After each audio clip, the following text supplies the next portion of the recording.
So there is this book called Diary of a Wimpy Kid. And in that book, basically there is this character called Fregley. And if you don't know, Fregley is basically this spurg. He's like this obnoxious kid that no one really wants to be around.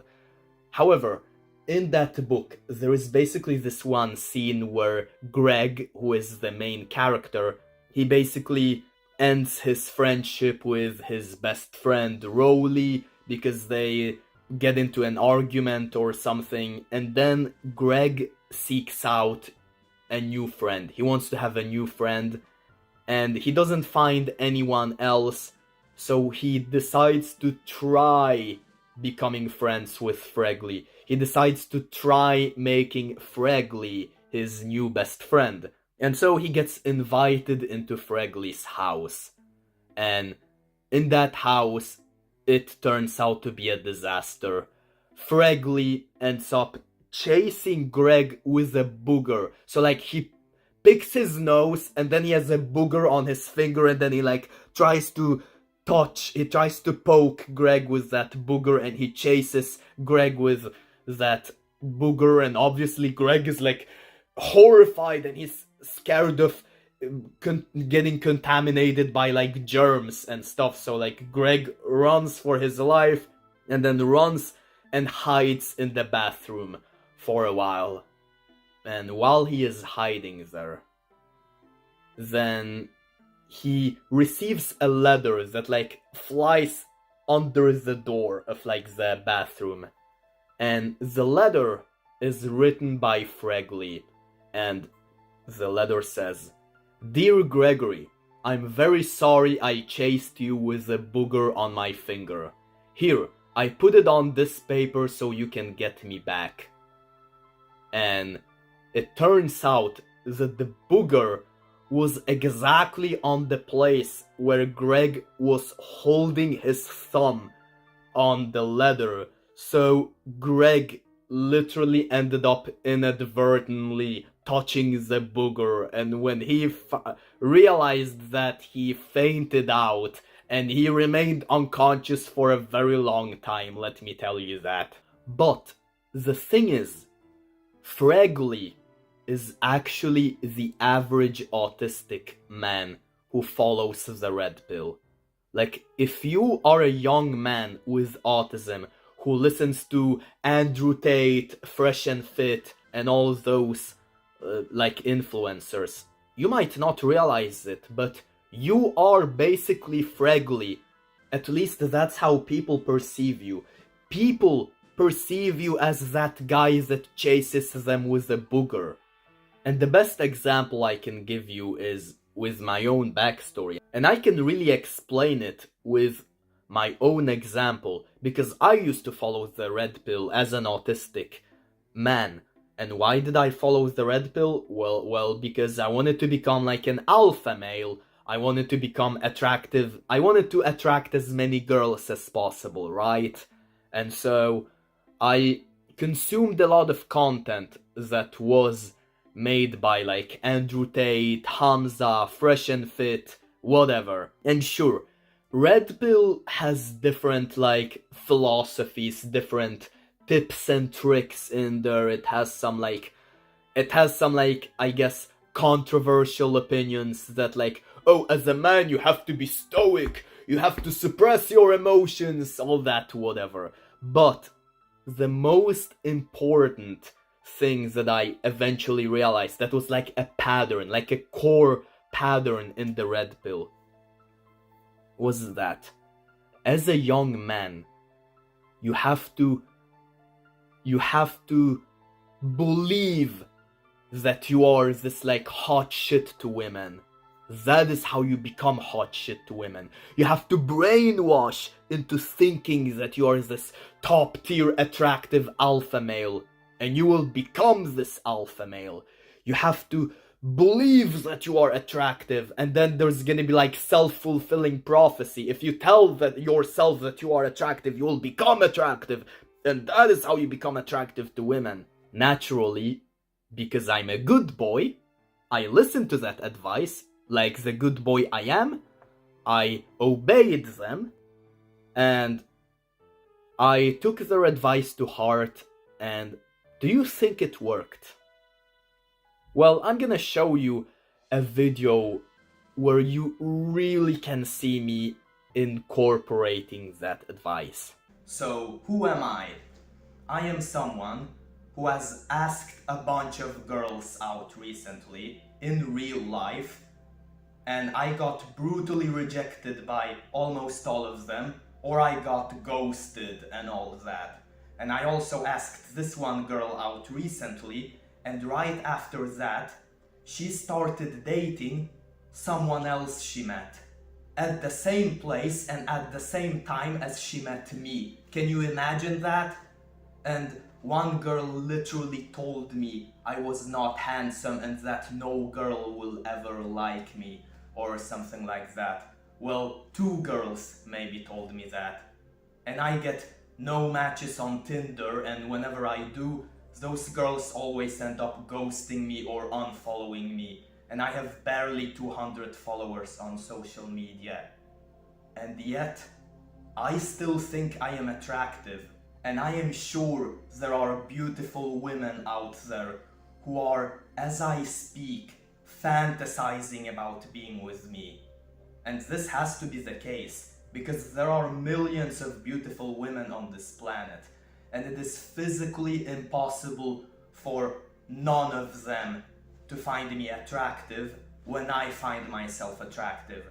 Okay? It is physically and theoretically impossible for me to be the only person out of like billions of people on this planet to think I am attractive. And when people say that today's dating is difficult because modern women are entitled and they have high requirements and they think 80% of all men are ugly, that doesn't intimidate me, because I don't think I am one of those 80% of men. I think I am one of those 20% men who are actually good looking. And the girls that don't think I am good looking, the girls that reject me, they are missing out on a great deal. Those girls who don't find me attractive and who reject me or ghost me, they are making a huge mistake by doing that. Needless to say, I did not get a girlfriend, I did not attract girls, and I received a lot of hate comments telling me that I look below average and all of that. And so here is the problem. The red pill does not work when you have autism. And that is because men with autism tend to be clueless. Like, they tend to not have that self-awareness. They might not realize that they are like a neckbeard, that they have a disgusting neckbeard down here, that they have a really poor sense of fashion, that they have really awkward body language when they talk to pretty girls. And so when they then convince themselves, oh, I am this 10 out of 10 man, I'm this alpha male because I listen to Andrew Tate, they will basically become what I call overly confident.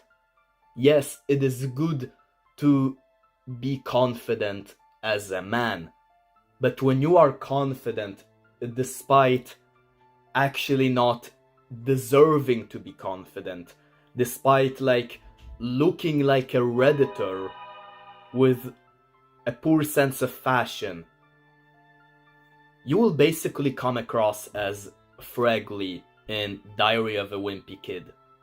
Do you think Fregley was not confident? Fregley was confident. If he wasn't confident, he wouldn't have the confidence to chase Greg with a booger. But even though he was confident, he was still unlikable because he had that wrong confidence. He did not earn that confidence. Like, you don't deserve to be confident when you chase people with a booger. Sure, if you want to be a hermit in your life, then go ahead, be confident by doing that. But if you want girls to like you, if you want employers to want to hire you, if you want to make connections and friends in life, and you want to achieve careers and all of that, you cannot just become confident. You need to have a reason to become confident. And what personally has worked for me, I have realized, is having a community of young men that can give you that humility, and they can tell you, hey, you are not good enough. You have to do this, and that. Like in my case, for example, like look at how I looked in my previous video. I had to change things within myself. I had to change clothes, and I had to shave off my neck beard, because this is what people had told me. And so now when I have changed, and I had to also dye my eyebrows darker to look more attractive, and now when I have changed this, I started becoming more confident, and I was like, oh yeah, now I am attractive. But then I still did not have a girlfriend, and I still did not technically manage to attract girls. And I was like, why is that? I am confident now, but then even now to this very day, I keep receiving like criticism from young men in that community. You still are not good enough. You have to also work on this, and this, and then you will become like good enough. Then you can be confident and proud of the progress that you have made. And so I'm still working on myself. I'm still looks maxing and leveling up as a young man. I'm gonna be brutally honest. However, I have managed to make some improvements compared to myself from 1 or 2 years ago. And in the safe space, which you can find in the description down below, I preach my findings. I preach about the progress I have made and what things worked for me. And I preach that so that you can implement those things as well, so that you can also improve as a young man. And more importantly, I can give you tailor-made advice in there, like one-on-one coaching. And I can tell you, here is what you specifically need to improve, and here is what you need to improve. You cannot just blindly consume random red pill content and then tell yourself, oh yeah, I am attractive to girls, I am an alpha male, because Andrew Tate said so. Andrew Tate doesn't know who you are. Andrew Tate has never seen your face. He doesn't know that you look like a fucking Redditor. You haven't earned the right to call yourself an alpha male, because right now when you call yourself an alpha male, you will just come off as Fregley from Diary of a Wimpy Kid. But if you join the safe space, I can see your face. I can see how you look like. And if you look like a Redditor, I'm just gonna be brutally honest, and I'm gonna be like, yo, you look like a Redditor. You need to change who you are. You need to change that fucking appearance.